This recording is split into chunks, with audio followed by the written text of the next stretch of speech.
Think Ben & Jerry's is just a fun, quirky ice cream company? What if I told you their success story is filled with shocking decisions, risks, and a controversial sale that changed everything? Today, we're uncovering the insane truth behind Ben & Jerry's, how two passionate founders built a company that's as socially responsible as it is delicious. But their journey wasn't all smooth sailing. Don't forget to like, subscribe, and ring the bell for more incredible business stories. Let's dive in. The beginning, Ben & Jerry's humble origins.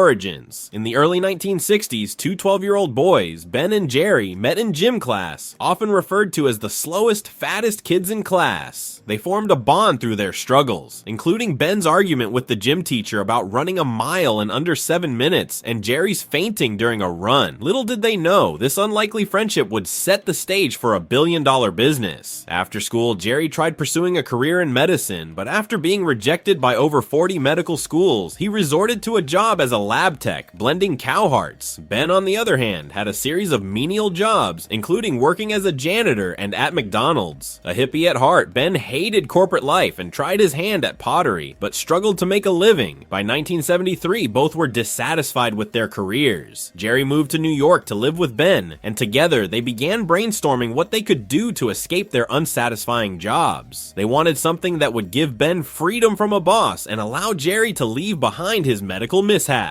The first scoop shop, Ben & Jerry's first taste of success. Ben & Jerry initially dreamed of starting a bagel business, but their plan quickly fell apart when they realized the required equipment cost $40,000. They pivoted to ice cream, an idea they thought would be cheaper to produce, but there was just one problem. They didn't know how to make ice cream. They enrolled in a $5 ice cream making course at Penn State, and with the knowledge they gained, they set out to create their own business. When it came to naming their new venture, Ben wanted to call it Josephine's Flying Machine after a popular 1910 song. Luckily, Jerry suggested the more fitting name, Ben & Jerry's, giving the business a homemade feel and an image of two regular guys making great ice cream. Using their savings and a $4,000 bank loan, they opened their first ice cream shop in an old abandoned gas station in Vermont. Despite its dilapidated state, with a collapsed roof and floors covered in ice, its location across from City Hall Park seemed ideal. To minimize costs, they built work tables from the cheapest lumber they could find and sourced their equipment from failed restaurant auctions. Ben also contributed by creating all the bowls and cups out of his pottery. Jerry used his biochemistry background to experiment with various ingredients and perfect the ice cream mix. Since Ben had anosmia, a lack of sense of smell and taste, he focused on texture and mouthfeel, encouraging the use of larger fruit chunks and more intense flavors. Their commitment to unique flavors and generous ingredient quantities helped set them apart from the competition. Ben & Jerry's officially opened on May 5th, 1978, offering buy one get one free cones to a long line of customers, marking a successful launch for the small shop. Sledgehammer to the gut. Ben & Jerry's rise and struggles. To drive sales, Ben & Jerry hosted quirky events like the Fall Festival, which featured contests such as ice cream eating and stilt walking. One of their more unusual spectacles was Ben lying down with a cinder block on his stomach while Jerry smashed it with a sledgehammer. These events helped build a loyal following and a sense of community, but despite the popularity, they were barely making any profit. Realizing they had been giving out oversized scoops, Ben & Jerry decided to pivot and go wholesale. They began filling pints of ice cream to be sold in stores and local restaurants. Initially, they tried delivering these pints themselves, but the ice cream would often melt in traffic. This led them to seek out a larger loan, which allowed them to rent an old factory and produce ice cream on a much bigger scale. This move proved to be a success, but it also made Ben & Jerry's a target for larger competitors. What's the doughboy afraid of? The David versus Goliath battle. By 1983, Ben & Jerry's sales had soared, reaching $1.8 million.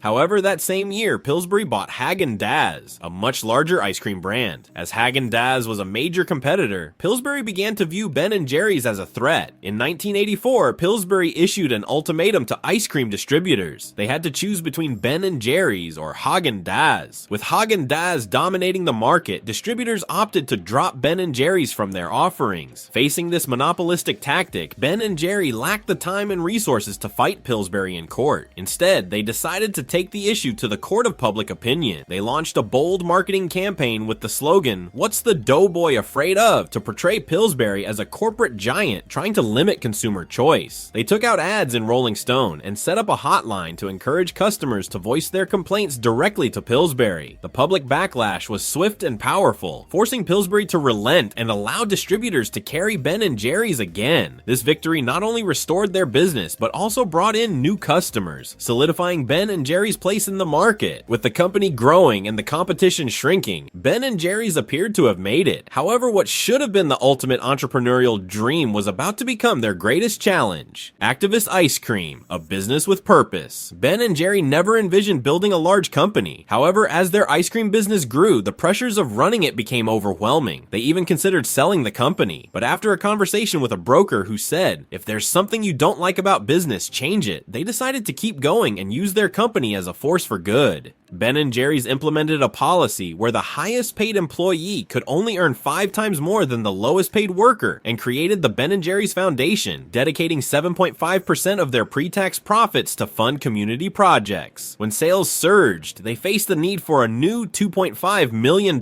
factory. In 1984, they made the bold decision to take the company public, but with a twist. Only Vermont residents could buy stock. While many thought this was impractical, it paid off. They raised the necessary funds, generated goodwill, and saw sales jump from $4 million in 1984 to $10 million in 1985. Their marketing efforts included the Cowmobile, a road trip across the US, handing out free ice cream, which earned them widespread attention and praise. The sale to Unilever, a sellout or strategic move. Despite their rapid growth and success, Ben & Jerry's faced increasing operational strain as demand for their ice cream soared. The pressure of keeping up with the orders and managing the business led to inefficiencies and rising costs. By 2000, it became clear that the company needed more experienced leadership to handle its expanding operations. As a result, the founders hired a new CEO, allowing Ben & Jerry to step back from the day-to-day management and focus on the company's social endeavors. However, as sales began to drop and the company's stock fell nearly 50% from its peak, Ben & Jerry's attracted attention from larger companies. In 2000, Unilever, the global conglomerate, offered $326 million for the company. While the sale sparked public backlash, with many accusing the founders of selling out, Ben & Jerry's had little say in the matter, as it was a publicly traded company. The sale also took a toll on Ben, who underwent an emergency quintuple bypass due to the stress of the acquisition and his ice cream consumption habits. Despite the sale, Ben & Jerry's successfully negotiated terms to ensure the company's commitment to social causes. They continued to release politically and socially charged flavors, such as Hubby Hubby in support of gay marriage. While controversial, Ben & Jerry's remained true to its founders' values, solidifying its place as a remarkable business success. Thanks for watching. If you enjoyed this story, don't forget to like, comment, and subscribe for more insights.